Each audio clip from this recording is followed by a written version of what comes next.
Dance Arts of Columbia provides fitness fun for everyone from 3 years old to adult.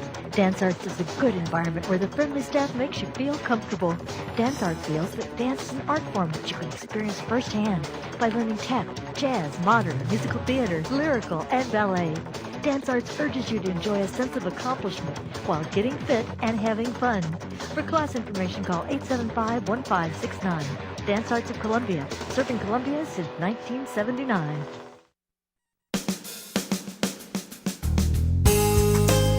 Good morning and welcome to Radio Friends. This is Monday, September the 3rd. It is Labor Day. Yeah, Labor Day 2012. I can't believe it. It seems like it was just the other day we were talking about New Year's Day. Then it was Easter. Ooh. Yeah, then it was first day of spring, first day Slow of down, summer. slow Yeah, down. Larry Brown is with us. Good to have you here, Larry. And happy Labor Day to you. Thank you. Thank Yeah, you. our singer, songwriter, storyteller today. Which hat are you wearing? The storyteller hat? Storytelling. Okay.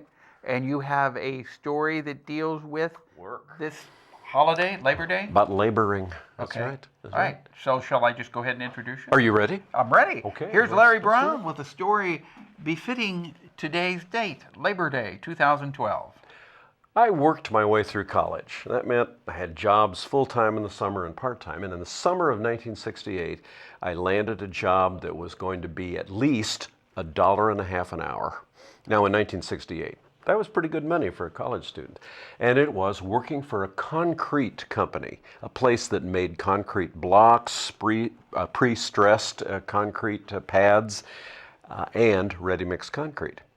Well, I started out making wooden pallets, which they put cubes of concrete blocks, stacked them up, and that was the way they stored them and shipped them.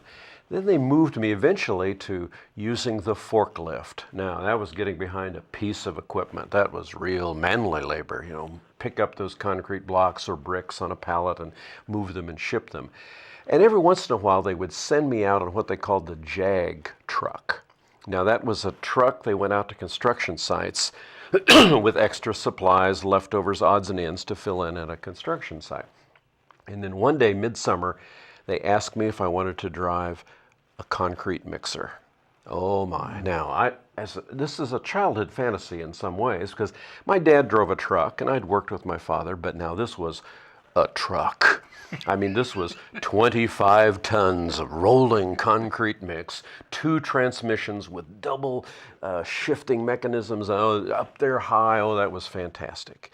Now, the training program was a 3-day training program. The first day, I rode with an experienced driver, and he was the tough guy, tattooed on his arms, big muscles, one eye, and he just growling, and I just watched while he growled. The second day, I drove and he watched and growled, and it was the same thing. He was just mean and nasty, and I was trying to do everything right. And the third day, if I'd passed the first 2 days, I was on my own with a truck.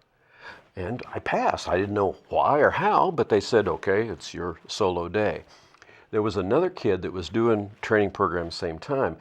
I saw him on his first day come into the concrete plant and turn over that truck in the driveway. Well, that meant he was fired. I saw him crawl out of the truck, go up to the office, and he was gone. So I was fearful, would I make it through my day? Well, I passed the initiation, which was when they sent me out on a trip with a truckload of water instead of concrete. Nearly drowned the guys in the ditch that I was supposed to be sending concrete down. But at the end of the day, I had some big issues because I was the lowest person on the workforce, and the trucks I got often were the worst mechanical conditions. So I just sort of sputtered in at the end of the day, but found out I graduated. So about every 2 days, maybe twice, 3 times a week, they'd send me out on a truck, but I'd always get the broken down truck. One day, truck wouldn't start. I have to call, the mechanics, they come out, got me rolling. Well, it was like that all day long. Now, I was pouring concrete. This was in Lincoln, Nebraska, and I was at Wesleyan University, and we were pouring sidewalk. Now, that truck had low gears, what they called granny gear, where you could actually put it in this low gear, get out of the truck, walk behind it, and run the concrete chutes from behind it as the truck just inched along. And that was great for things like sidewalks. Well, I was doing it and the truck quit. Well, the contractor has to go get his truck, get me started. Now, imagining 20-some tons of concrete setting up and drying inside a mixer. Your penalty, should that happen, is you got to be inside with a jackhammer and break out all that concrete. So my fears of that, well, the contractor kept the truck running. Well, I was headed back, it was rush hour, and I was going down through an underpass under a railroad crossing, and the truck stopped and I couldn't get it started. And traffic began to build up and horns were honking. People were coming up and angry. I'd radioed into the plant and they were sending somebody out, and when he got there, he had to block the other lanes of traffic, and oh, that was horrible. The noise, the yelling and the screaming. By the time I got back to the office and got the truck in the garage, I was ready to just quit my career as a cement truck driver. I was sitting on the front bumper, almost in tears.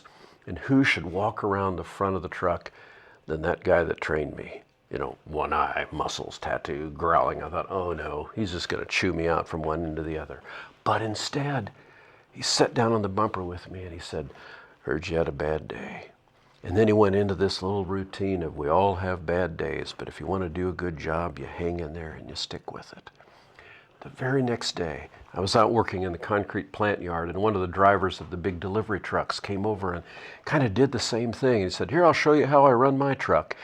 And it was amazing how this community of rough, hard-working individuals just sort of surrounded me and said, you want to do a good job, you hang in there. It was a kind of a strange, compassionate community to support me in my labors. And I even got an invitation to go over to Little Bohemia for a drink afterwards if I wanted.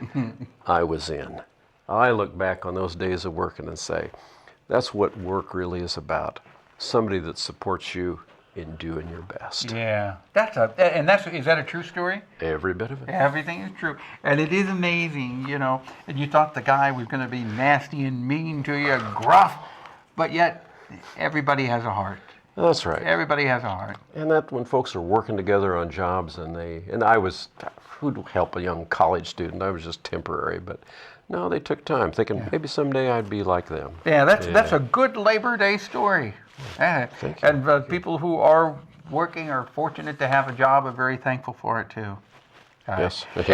Larry Brown, singer-songwriter, storyteller. If you want more of Larry's stories or songs, how can they get in touch with you? You can look at my website, which is www.brownstory.com. Right. I've got information there about my recordings and appearances I'll have coming up. Okay, and you not only have audio recording, but you have video recordings too. Yes, do have a DVD. And you're wonderful, just a really genuinely nice man too, Larry. And any special thoughts about Labor Day? We got about 10, 15 seconds. Say thanks to the people who serve you all the time. You know, the person at the checkout counter, person that picks up your trash. Say thanks. Yeah. And if they do a good job, say you did a great job. Thank you, Larry Brown. Good to have you here. Tomorrow, King's Daughters and Bluegrass Festival of Fulton. Our program directed by Travis McMillen, Reynolds Journalism Institute. Audio is Kyle Fellings, KBIA. Our floor director is Danny Matteson. And our assistant producer and guest coordinator, Uncle James Mauser. We will see you tomorrow. If you're going to be out driving, be careful. Have a good Labor Day. Bye-bye.